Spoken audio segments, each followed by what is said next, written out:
A paz do Senhor Jesus, boa tarde. O texto que o Senhor colocou no meu coração nesta manhã está em Êxodo, capítulo 33, versículo 15. Então Moisés lhe declarou: se não fores conosco, não nos envie, ou não nos faça sair daqui. O texto vai dizer aqui que Moisés estava num diálogo com o Senhor. Após o povo ter criado o bezerro de ouro, no capítulo 32, o capítulo 33 vai nos dizer que o Senhor dá uma ordem para o povo continuar marchando, porque ele cumpriria a tua palavra de entregar a terra prometida, assim como ele já havia prometido aos antepassados, Abraão, Isaque, Israel e Jacó. Então o Senhor se mantém fiel na tua palavra, em conduzir o povo à terra prometida, porém ele dá um alerta: olha, eu não vou com vocês, a minha presença não vai com vocês, por dois motivos. Primeiro, o Senhor diz na palavra, no capítulo 33, que eles eram um povo obstinado. O que significa obstinado? É um povo duro de se obedecer, é um povo que não obedecia ordens, um povo rebelde, um povo inflexível. Então o Senhor não vai com eles, e o Senhor ainda diz: eu não vou para que eu não os destrua no meio do caminho.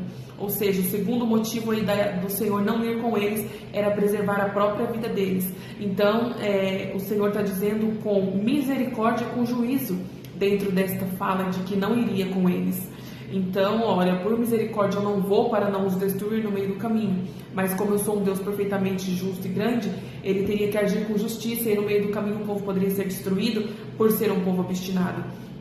Então ali o povo, ao receber essa notícia de que o Senhor não iria com eles, eles entram em pranto, em desespero, e a ordem é: tirem os adornos, daqui em diante vocês não andam mais com adornos, com joias, por dois motivos também, irmãos. O primeiro era de que significava antigamente, no sentido cultural, você se despir das roupas festivas, das joias, significava uma humilhação em público, um arrependimento público. O segundo motivo era que também o ouro teria sido usado como matéria-prima ali na criação do bezerro de ouro, no capítulo 32.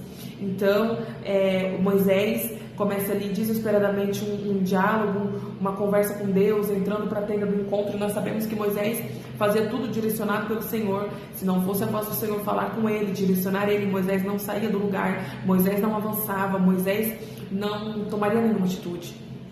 Então ali os versículos 7 em diante vai dizer que Moisés entrava para a tenda, que era colocada ali fora do acampamento, falava com o Senhor, e o povo ficava ali de pé olhando, adorando de pé, vendo que a nuvem se chegava e que era Deus falando com Moisés.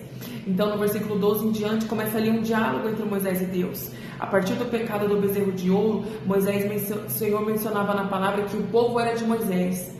Quando Deus ia falar com Moisés, ele falava: olha, o teu povo, porque o povo havia pecado. Só que Moisés vem ali naquela devolutiva e fala: olha, o povo é teu, a tua reputação está ligada diretamente a esta nação, Então Moisés fala: não nos deixe sair daqui se o Senhor não for conosco. Só que Deus dá uma promessa ali, Deus garante: olha, eu vou contigo. E no original a palavra contigo está no singular, ou seja, o que o Senhor está dizendo? Moisés, eu vou com você, porque quando o Senhor fala com ele e diz: eu te conheço pelo teu nome, como diz a palavra, também significa intimidade, significa proteção, significa garantia de proteção. Então o Senhor se mantinha fiel ali e dizia para Moisés: eu vou contigo. Ou seja, o que Deus estava dizendo: Moisés, eu vou continuar te protegendo, eu vou continuar caminhando contigo, mas com o povo eu continuo mantendo um distanciamento. Só que Moisés ali fica irredutível e fala: não, se não fores conosco, o povo é teu, então não nos faça sair daqui, Então o que eu quero dizer com isso, irmãos? E o Senhor ministrou meu coração nesta manhã: tem muita gente seguindo vozes e tem muita gente seguindo conselho de pessoas que não é a presença de Deus, não te garantem a presença de Deus, não te conduzem para o caminho do propósito de Deus, Quantas das vezes nas nossas vidas a gente segue o conselho de ímpios e a palavra nos diz para não seguirmos o conselho dos ímpios, e quantas vezes nós, por tomarmos decisões erradas, escolhas erradas, as consequências dessas escolhas erradas nos afastam da presença de Deus. Porque o clímax aqui dessa mensagem é o quê? O que adianta ter a terra prometida, o que adianta ter as riquezas terrenas se a presença do Senhor não estiver conosco? O que adianta ter a bênção de Deus se eu não tiver o Deus abençoador? Então que possa ser assim nas nossas vidas também. Não queira ter a bênção e não caminhar com Deus da bênção. Não queira ter todas as riquezas terrenas que o Senhor pode te dar e não caminhar com o Senhor durante a tua jornada. Vale mais a companhia da jornada do que a bênção que eu alcanço durante a jornada. Vale mais o Deus que eu sirvo estar comigo do meu lado, me protegendo, tendo intimidade comigo, do que ter as bênçãos deste Deus e não ter a tua presença caminhando comigo. Irmãos, o pior dos castigos em toda a nossa vida é a gente perceber que a presença de Deus não caminha mais conosco. Já aconteceu na tua vida, em algum fato, alguma situação, você se vê cair num pecado, você se vê cair numa armadilha e onde você percebe que o Espírito Santo já não caminha contigo? Irmãos, esse é o pior dos castigos. O pior dos castigos não é ter uma porta aberta. O pior dos castigos não é alcançar uma terra. O pior dos castigos é ter a porta aberta, é ter as bênçãos alcançadas, é ter o emprego dos sonhos, a conta bancária cheia e no final de tudo perceber que na tua jornada a presença de Deus não caminhou com você. E se a presença de Deus não caminhou com você, quem foi que te abençoou durante este caminho? Será que foi Deus que te abençoou? Tem muitas coisas, irmãos, hoje em dia disfarçadas de bênção que não é bênção de Deus.